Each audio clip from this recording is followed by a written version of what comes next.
Okay, real quick, this is how to install any powered subwoofer into your ST1 Ford Focus. So I started up in the front engine bay. You don't have to. You can start in the passenger seat and work the wire up to the battery. And how you want to do that is there's a grommet that goes through the firewall. So here, I believe that's a coolant line, I'm not really sure, but you can follow the wire. And back in there, if you can see, it's right behind there. There's a big, like a 3-inch, 2.5-inch grommet, and it has one thing of wires coming through it. And that's where you're gonna penetrate through the firewall in the Focus. Now if you come to the passenger side and look up behind the glove box, I still need to seal it up. Don't worry about seeing light. You're not supposed to see light because you're letting noise in from your engine bay. But that's your grommet. And so you kind of just reach up in there and you can drill a hole or poke a hole, whatever. I just used a screwdriver. And then once you get your hole made, you wanna feed your 8 gauge or 10 gauge or whatever size wire you're doing. Spool it here. Push it through the hole you make in the grommet.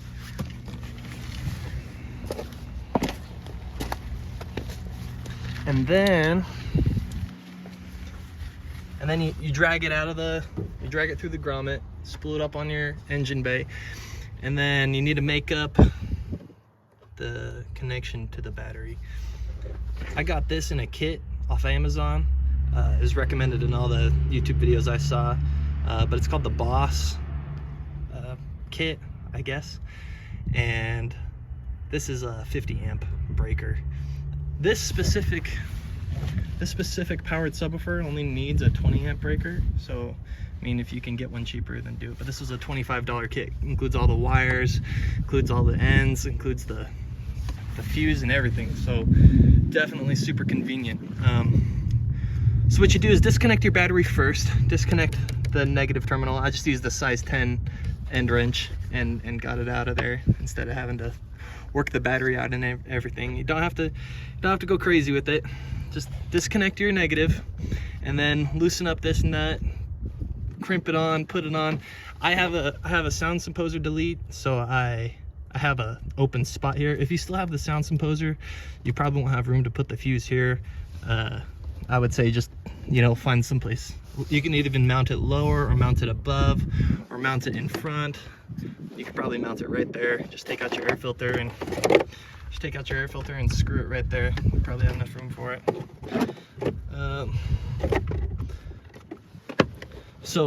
But before you do that, make it all up. So you pull out your wire, you crimp on this end connector, you tie it into your fuse, and then you mount it there, you zip tie it so it stays off of anything hot. Zip tie it there. I ran it above the composer inlet there. I just ran it above there. Just, again, it's not touching anything, not the air intake or anything that gets warm. Zip tied it there, and then worked it around what I believe is the coolant line. And then into the passenger side. That's seriously the hardest part of the entire thing. Once you're through there, you want to take off this plastic piece. As you can see, it comes off real easy. And you have your power wire into the car now. And you work it down. You work it down from where it penetrates the car through the firewall. Not a good enough excuse to use the word penetrate. Along the line under the plastic. And then this piece, I moved my seat all the way forward. Makes it easy to get back. Hold on. Push it forward like that. There we go. Now you can actually see. There we go. Now you can actually see.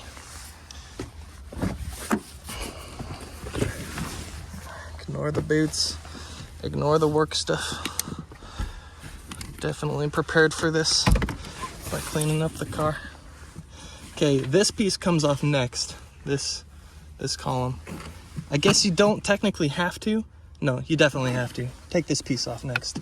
To do that, you want to just take off that liner piece. Mine's not glued down. This is a rebuild, so I don't know if yours will be glued down or not. Just take that off. It's not hard. Same thing with the front door. You take the front door liner off here, just like that. Work it up until it's past this seam here, like that.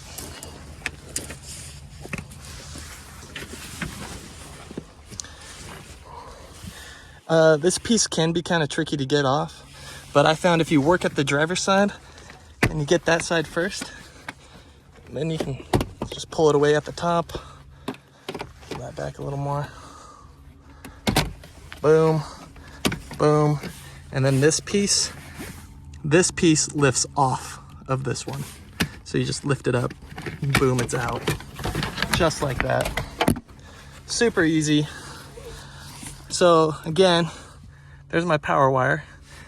Run it alongside. I put some of this coating on it just because it's crossing over all my audio cables, and I wasn't aware. I wasn't sure if I'd get any what is it called, interference with the power line being so close. So I tried to keep it as far away as possible as I went up the car.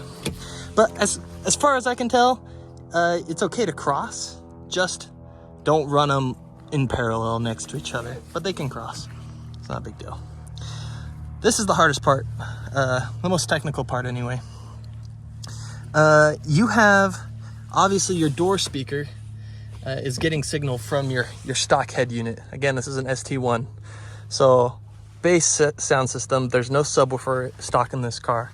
So you have to pull signal from your door speakers. You're not running RCA cables off the head unit. You're not running a power wire off the head unit, nothing. You're not even touching it. You have to, you look at your door speaker, obviously it's here. It's coming through this little grommet down here. And there are two wires that you're looking for. I'll see if I can put a diagram into the video of what I used to see for the wiring. But you get these little inline connectors from AutoZone or something. And it's like a 16 to 18 gauge, something like that, wire connector, wire T connector. Don't mind that one. That's just crappy electrical work. But you have, I believe it's brown, blue, and what's the other one? I'll put up the diagram of what I'm talking about. But you connect your positive to one of the brown wires, and you connect your negative to the other wire. And what else was I gonna say? Yeah, these connectors make it super easy, super simple. I also marked on this wire that I got which side was positive and which side was negative, so that I would know at the amp which one was which. And you need to know which one is which. So you do this for the right door, and then you also want to pull it from the left door. So you do the exact same thing on the driver's side, taking off that panel and then tying into the positive and negative off the left rear door speaker. And that's in the diagram as well. It shows you which ones to tie into exactly. Then it's a simple matter of running so these are my aftermarket speaker wire coming up alongside the power cord. Again, I didn't run them close to each other. I kept a solid gap. And then I crossed them underneath here. I ran, the seat lifts up if you didn't know that. I didn't know that for a long time. So I ran the speaker wire down, up inside this seam, and then up, and then I ran the actual power wire behind this piece. And you could take it out. I was just feeling lazy and I was in a hurry, so I just stuffed it under. Anyways, run it behind, and then be up underneath this seat, and then you're into the trunk. And it's pretty straightforward. So once you're back here, power wire coming from the battery that has a fuse in the middle of it. And then for the ground, I took out the tire, the spare tire and everything, and there's a bolt that's bolting both these seats together into the chassis. And I took that bolt out and then sanded down, or like scraped it with my screwdriver and then sanded it to get a good bare metal connection. And I wasn't sure if that would work for the ground. It could, but because I wasn't sure if the bolt is black basically, and I wasn't sure if it was getting a solid connection to the chassis through the paint. So I ground it down and whatnot. And anyways, it works perfect. So it's a pretty big bolt, but it comes out just fine. And then you put your wire connector on that and then bolt it to your chassis, and that's how you get a solid ground. And then, so this is my passenger side speaker wire, and this is my driver side speaker wire. And on this specific powered subwoofer, it comes with a what do you call this, like a wire housing thing. I got some simple connectors. I haven't heat shrunk them because I was making sure it works. I've only had this for a day. Anyways, you just follow the diagram on the instructions on which one's the left speaker and which one's the right speaker, positive, negative. Wire it up, and yeah, if you've run your power cord and you've run your ground and they're all solid connections, you're gonna be DNO. It's gonna be great. Hook it in, and then yeah, it's pretty straightforward. I did this in literally an hour. Like I said, I was kind of rushed. I was trying to do it before we had something going on that evening. So literally an hour and a half, you'll be bumping some sweet tunes. This thing puts out a pretty good sound. I'm no audiophile, so I have no idea how good the quality of sound is, but for me, for my first speaker, for my first sub, it's excellent. It's really good. Some things to note: if you are a total noob like me, I'll give you a brief rundown on setting the gain, or the sound, the bass level right here. So your low pass, you want to set that about halfway. That just lets in different frequencies, and you're in a subwoofer, so you want the lower frequencies range, and so I just set it about halfway. It's a lot more technical than that. You can look it up, but bass boost, I don't have a bass knob. I'm just controlling it through the bass setting on the head unit. So like through my actual radio, through the sound setting. So I have this all the way down, and that allows me to adjust the bass range all the way. And then here's your gain. And for the gain, what's important is you max out your volume.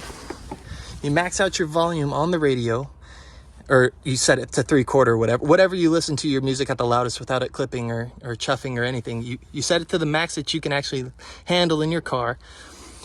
You turn the bass setting that you're going to use, whether it's a bass knob or the bass setting on the thing, whatever you're going to use to control the level of the bass, you want it all the way up. So basically you want to max out however much bass you're ever going to have, because you're finding the upper limits of your bass level. That's what you're doing with the gain. So you set all your settings to the max loudness of bass that you'll ever have in the car, and then you come to this gain setting. You turn it all the way down before you're turning on your radio. You turn it all the way down, set all your settings max, then you turn on your car and start playing a song, and then you turn up the bass until you start getting to the clipping where it starts to actually distort. And the easiest way to do that is to use like an app that plays a certain hertz, and you play like 50 hertz, and that sounds really good coming through this bass, by the way. Like 40 to 50 hertz is just super good. So you play that hertz level, and then you start to turn up your bass, and then it'll get really loud, and then you'll get to a point where it changes tones, where it's like boom, and then it changes, and where it changes, that's distortion, and you don't want to get into that range where it sounds all distorted and ugly. So you turn it down until you're still loud and you're still booming, but it's not changing tones. It's not distorting at all. As far as I can understand, that's the best way to do it. And then you're done. If you set it to that limit, that's going to be your max. And then, yeah. Then you can go back to your head unit and turn it down, you know, to whatever you want to play music comfortably, for your neighbors or whatever, you know, if you're in a neighborhood. But this thing's not absurdly loud is the other thing. And I'm not a menace to society, but it puts out plenty of power for what I wanted. Is perfect, and it costs like $200. So super affordable and super easy to install. It was like $250 with all the you know, the hardware and stuff. All I used was literally a pair of these wire crimpers and those T connectors from AutoZone. They're like $6, and then these heat shrink wire connectors here, couplers, another like $5 or whatever. And you can get those in bulk, or, you know, whatever, however you want to do it. But yeah, that's the sub install. It took an hour. Super simple, super easy, super safe. My biggest concern in doing this was frying the head unit, because I was reading the forums and everybody's like, yeah, it's sketchy, don't do it. And you're literally just taking power from the battery and then you're tapping into the signal coming from your speakers. There's nothing dangerous about it. If you're running your sound levels at, you know, you're not trying to blow your door speakers or anything, you're gonna be totally fine. And this thing bumps. It sounds really good. So yeah, that's how I wired in my sub. Super easy.